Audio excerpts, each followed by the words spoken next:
It's, it has all the functions of the document, but it is not the document. Well, I didn't read. It has, the functionality, you know, it's the same within reason. Yeah, you're not buying a consumer good, because essentially. Right. Okay, those were the questions. Mr. Clark, money's there? Yes, I don't have an exact figure with me, but I did an adding machine tape when Mr. Maloney brought this over a week or so ago, and it came to only $2,000 under the, but I totaled it all under $280,000, give or take a couple dollars. He's 278 or 270. The figures here. 276, okay. Yeah, 276, 524.24 cents, and the remaining balance is $3,475.76. I think that's it for me, Mr. Chair.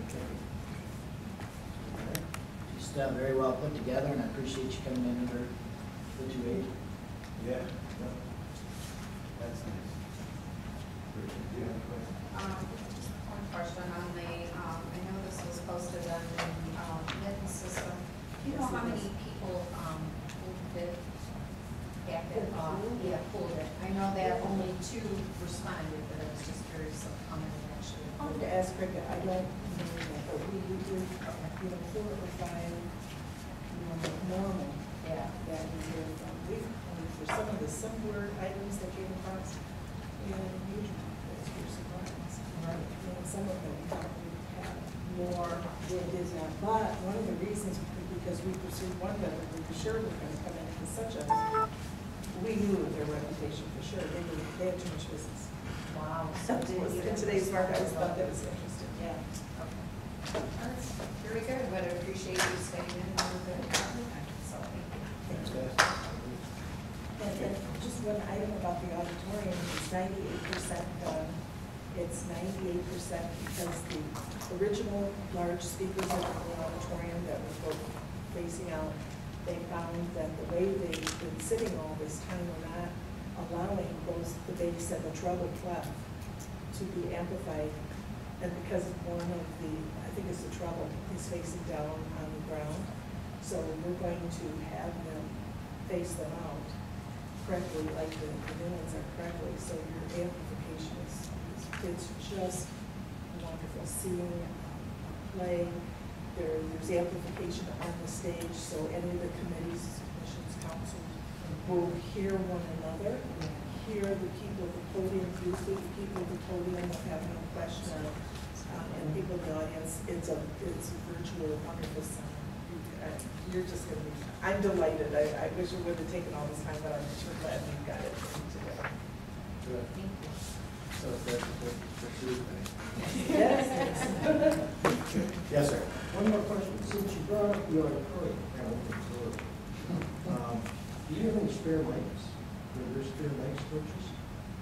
We are always building mics, right? We're buying mics. Yes. You know, because I know for quite a while there's, I don't know if you call it a problem with the mic at the podium, but it's a directional mic. People get right on top of it, they shouldn't, but I think corrected That is corrected with the signal, with this new. because they don't have that sense. It's the amplification that's there, at least what we found in our experimentation. You know, most people when they approach the mic speak at the Yes, podium, I they agree. can't hear Yeah. themselves, and they think that nobody else can. And now, That should be. The one that got too close and it's. Yeah, it was cut Yeah. off. Yeah, you almost needed to have a book up there to tell them how to use it. Okay, wait. we experimented with it with several of us with different intonation voice. We didn't have any of that sense, so we'll watch it real closely. Yeah, and the one thing, just the suggestion was just maybe, that maybe you need some kind of quickie directions, not something I have to read, just. We were talking about a couple of other different kinds of mics that we have that we can make available. We were talking about hands, we have a hand mic, and they can just pick up a person mic, Walk around. Well, the thing is that with that one thing right there, they can't, they're over here and they can't talk over there. So a hand might do the trick. But anyway, our staff is alert to that and the options, and we've asked them to accommodate. And And don't hesitate at all, because we're all thinking together. That's the point, is make it work for all of us. So, do I hear a motion for the $88,778.72? Was that what you need? Yes. Yes. Okay. Motion to approve item 6, request from communications for the remainder, well, the 88,000. So, 87,78. okay, any other questions? Hearing none. Mr. Corey? Yes to approve. Mr. Wire? Yes to approve. Mr. Becker votes yes to approve the lowest bid from Duncan Video for $88,778.72 for the switcher. Now, don't run away, because you got the other one.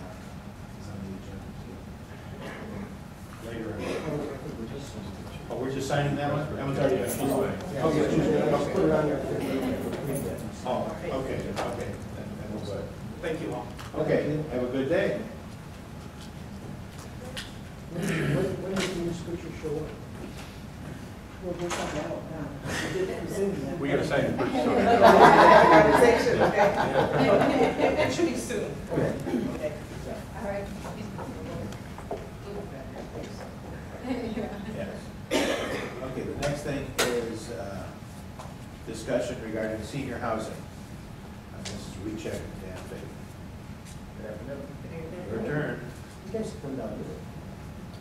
Well, it's okay. Anything you want to do, anywhere you want to be, stand, sit, doesn't matter. They're afraid of it. That's true. Okay. I'm going to tell us how it works. Okay. Basically, as you're aware, Joseph Coach was built in 1991. Originally, when it was built, it was managed by a company called Mylan Brody until 1994.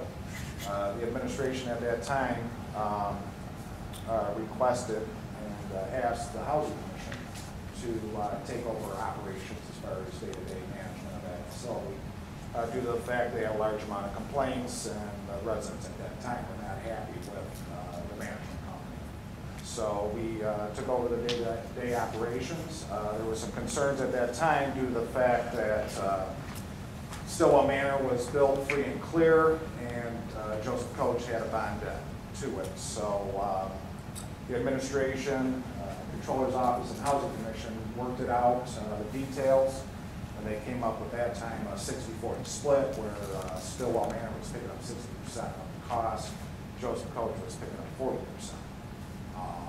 As time went on, we presented to the administrations that due to Joseph Coach having a lot more maintenance issues, eventually that has turned where Joseph Coach is picking up 75% of some of the overhead costs, and Stillwell Manor is 25%.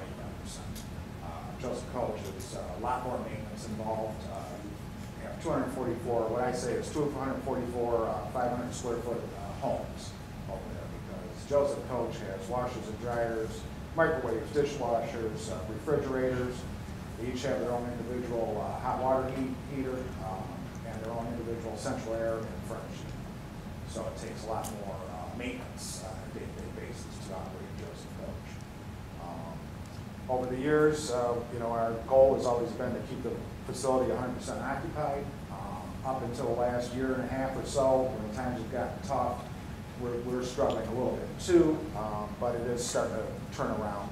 We have approximately 10 or 12 vacancies at this time. So we, just run the facility, the best that we can, and as economically as possible. Every year we do some type of large improvements there. Last year we finished and did all the roofs on Joseph Coach. We did all 3 buildings. We put 30-year shingles on those buildings. And we did it with a real good cost. It was approximately $140,000 to do 2 of them.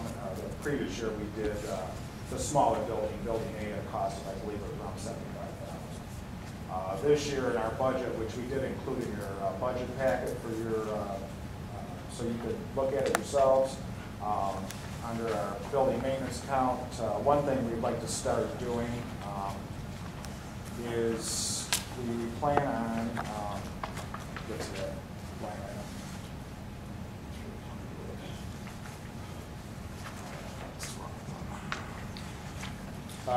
Because the facility is 20 years old and the furnaces are that age, we decided that it would be a good idea to start a furnace replacement program.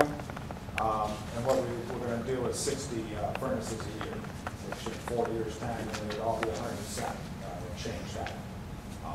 So we thought that would be a good way to do it instead of burdening us, all at once. Because we have an anticipated cost on furnace replacements of about $135,000.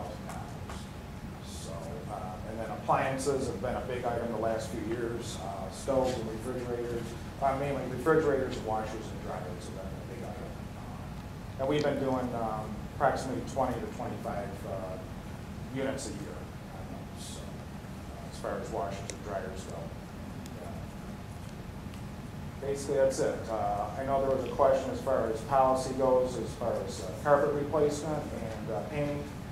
The Housing Commission approved a carpet and painting replacement quite a few years back program where every year we budget for approximately, every 7 years the residents can, anybody who's been there for 7 years, they get a new carpet, and 5 years on paint. Basically, we work with the Housing Commission and keeping the facility clean, safe, and occupied.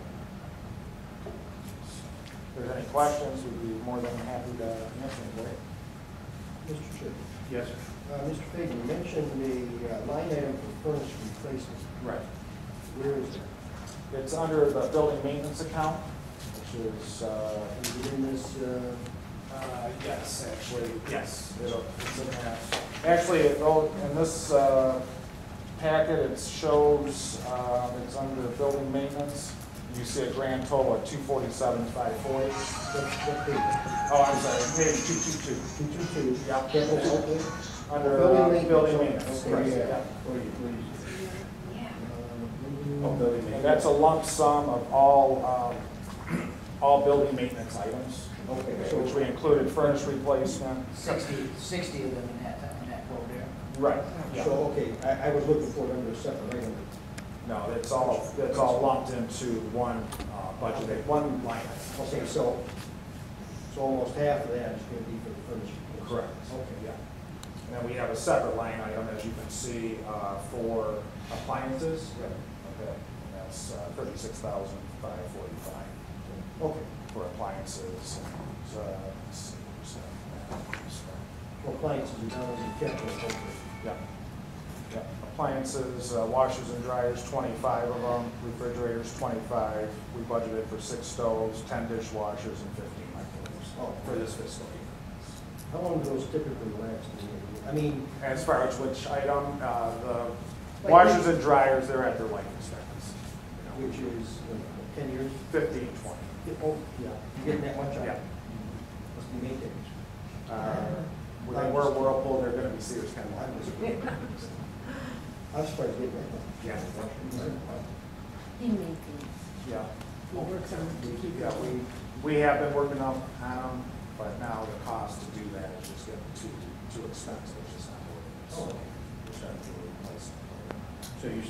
So you've got a schedule Yes. for every appliance.